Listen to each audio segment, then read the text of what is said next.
నువ్వు చచ్చినా పర్లేదు అన్న భర్త మాట. ఆ భార్య ఎంత ఏడుస్తుందో ఒక్కసారి ఆలోచించారా?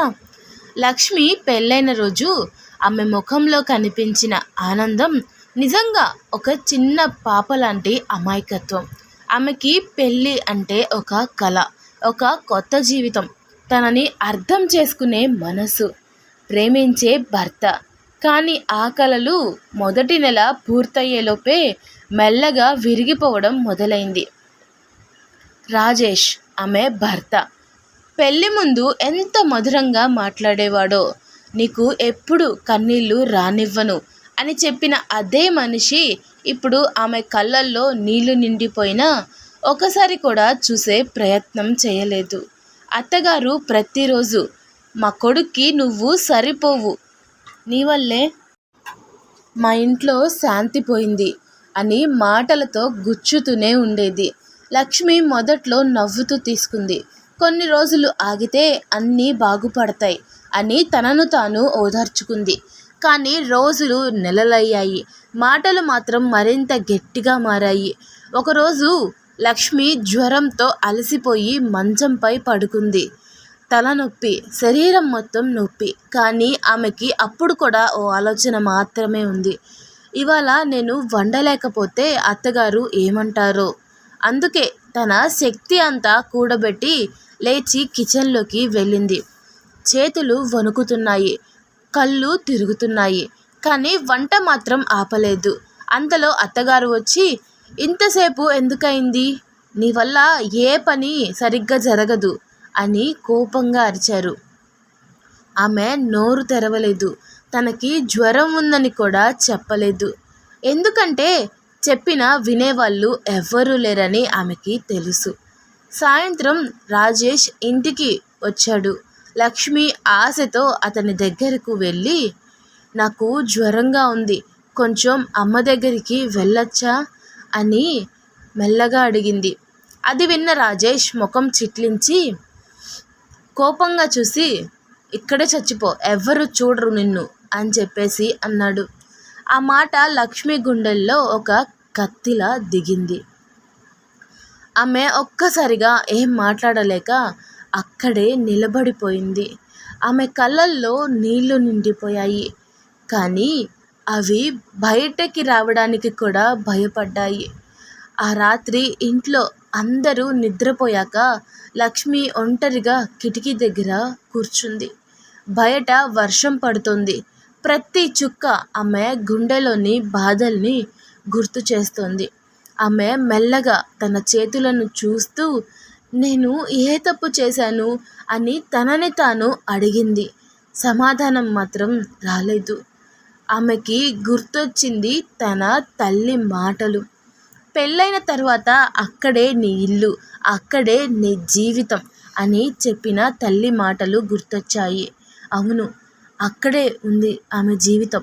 కానీ ఆ జీవితంలో ప్రేమ లేదు, అర్థం చేసుకునే మనసు కూడా లేదు. ఆమె నిశ్శబ్దంగా ఏడ్చింది. ఎవ్వరూ వినకుండా, ఎవ్వరూ చూడకుండా ఆమె కన్నీళ్లు నేల మీద పడుతున్నాయి. కానీ ఆ కన్నీళ్లు విలువ ఎవ్వరికీ తెలీదు. ఆ రాత్రి లక్ష్మి ఒక నిర్ణయం తీసుకుంది. ఇక నేను ఎవరి కోసం బ్రతకాలి? తన కోసం బ్రతకాలా, లేక తనని విలువ చేయని వాళ్ళ కోసం చనిపోవాలా అని. ఉదయం సూర్యుడు ఉదయించాడు. అందరూ లేచారు. ఇంటి పనులు మళ్ళీ మొదలయ్యాయి. కానీ లక్ష్మి మాత్రం మారిపోయింది. ఆమె కళ్ళల్లో ఇంకా నీళ్లున్నాయి. కానీ ఆ నీళ్ల వెనుక ఇప్పుడు ఒక నిశ్శబ్దం ఉంది. ఎవ్వరూ అర్థం చేసుకొని, ఎవ్వరూ వినని ఒక భార్య గుండెలోని అరుపు ఉంది. ఆ రోజు నుంచి లక్ష్మి మారిపోయింది. మాటలు తగ్గిపోయాయి. నవ్వు మాయమైపోయింది. ఇంట్లో అందరూ ఉన్నా ఆమె ఒంటరిగా మారిపోయింది. ఒకరోజు అద్దం ముందు నిలబడి తనను తాను చూసుకుంది. నేను ఇంకా బ్రతికే ఉన్నానా, లేక కేవలం ఊపిరి పీలుస్తున్నానా అని తనను తాను అడిగింది. సమాధానం రాలేదు. కానీ ఆమె కళ్ళలోంచి జారిన కన్నీళ్ళు ఆమె జీవిత కథ మొత్తం చెప్పేశాయి. నేను అసలు ఇలా ఎందుకు బ్రతుకుతున్నాను. నా దగ్గర ఏమీ లేదని వాళ్ళు అనుకుంటున్నారు. కానీ వాళ్ళు నాకు ఉన్న టాలెంట్ ఎందుకు కనిపించడం లేదు అని తనలో తాను అనుకుంది. ఆ రోజు నుంచి లక్ష్మి మెల్లగా తనను తాను మార్చుకోవడం మొదలుపెట్టింది. ఇంట్లో పనులు ముగిసిన తర్వాత రాత్రి అందరూ నిద్రపోయాక తనకి వచ్చేది ఒక్కటే పని. చిన్నప్పటి నుంచి నేర్చుకున్న కుట్టు పని. ఆ పనినే తన జీవన ఆధారంగా మార్చుకుంది. పాత మిషన్ని తీసుకొని నిశ్శబ్దంగా కూర్చొని కుట్టడం మొదలుపెట్టింది. మొదట్లో ఎవ్వరూ పట్టించుకోలేదు. అది చేసి ఏం ఒరగబెడుతుంది అని చేసి నవ్వేవారు. కానీ ఆమె ఆపలేదు. రోజులు గడిచాయి. చిన్న చిన్న ఆర్డర్లు రావడం మొదలయ్యాయి. ఆమె కష్టానికి విలువ రావడం మొదలైంది. మొదటిసారి ఆమె తన చేతికి వచ్చిన చిన్న అమౌంట్ని చూసి ఆమె కళ్ళల్లో నీళ్లు తిరిగాయి. ఆ నీళ్లు బాధ వల్ల కాదు, గర్వంతో వచ్చాయి. ఆమె నెమ్మదిగా ముందుకి సాగింది. చిన్న పని పెద్ద పని అయింది. కొన్ని నెలల్లోనే ఆమె పేరు బయటకి వెళ్ళింది. ఇంట్లో వాళ్ళు కూడా గమనించడం మొదలుపెట్టారు. ఇప్పటి వరకు ఏ పనికి పనికిరాని కోడలు అన్నవాళ్ళు ఇప్పుడు నిశ్శబ్దంగా చూస్తున్నారు. ఒకరోజు రాజేష్ ఆమె దగ్గరకు వచ్చి, నీ పని చాలా బాగుంది అని అన్నాడు. ఆ మాట విన్నప్పుడు లక్ష్మి కళ్ళల్లో నీళ్ళొచ్చాయి. కానీ ఈసారి ఆమె ఏడవలేదు. నెమ్మదిగా నవ్వింది. ఎందుకంటే ఆమె విలువను ఇప్పుడైనా వాళ్ళు గుర్తించారు కాబట్టి.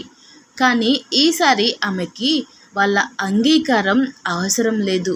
ఎందుకంటే ఆమె తనని తాను గెలిచింది. ఒక అమ్మాయి జీవితంలో ఆమె అడిగేది చాలా పెద్దదైతే కాదండి. ఆమెకి కావాల్సింది కేవలం కొద్దిగా ప్రేమ అంతే. తనని అర్థం చేసుకునే ఒక మనసు. తను ఏడ్చినప్పుడు ఏమైంది అని అడిగే ఒక మాట మాత్రమే. కానీ ఆ చిన్న చిన్న విషయాలు కూడా దక్కకపోతే ఆమె నిశ్శబ్దంగా మారిపోతుంది. ఆమె నవ్వు మాయమైపోతుంది. ఆమె కన్నీళ్లు కూడా బయటకి రావడానికి భయపడతాయి. ఒకరోజు ఆమె ఎవరి కోసం కాదు, తన కోసం బ్రతకాలని నిర్ణయించుకుంటుంది. అప్పటి వరకు ఆమెను తక్కువగా చూసిన వాళ్ళు ఆమె విలువను అర్థం చేసుకునే సమయం వస్తుంది. కానీ ఆ గౌరవం, ఆ గుర్తింపు ఆమెకి అప్పటికే అవసరం లేకుండా అయిపోతారు. ఎందుకంటే ఆమెను ఎవ్వరూ నిలబెట్టలేదు. ఆమెను ఎవ్వరూ ఆదరించలేదు. ఆమెను ఎవ్వరూ అర్థం చేసుకోలేదు. ఆమెను నిలబెట్టింది ఆమె కన్నీళ్ళు. ఆమెను బలంగా చేసింది ఆమె బాధ మాత్రమే కాబట్టి. ఆమెను ముందుకు నడిపించింది ఆమె గుండెలోని నిశ్శబ్దం. అందుకే ఒక అమ్మాయి నిశ్శబ్దంగా ఎదిగిన రోజు ఆమె బలహీనత కాదు, ఆమె జీవితంలో జరిగిన ప్రతి బాధకి ఇచ్చిన సమాధానం. కష్టం వచ్చినప్పుడు విలువ ఇవ్వని వాళ్ళ కోసం చావడం కానీ, ఇంటి నుంచి పారిపోవడం కానీ పరిష్కారం కాదు. మనిషి అన్నాక మనలో ఎక్కడో ఒక మూలలో ఎవరికీ తెలియని ఒక చిన్న టాలెంట్ తప్పకుండా ఉంటుంది.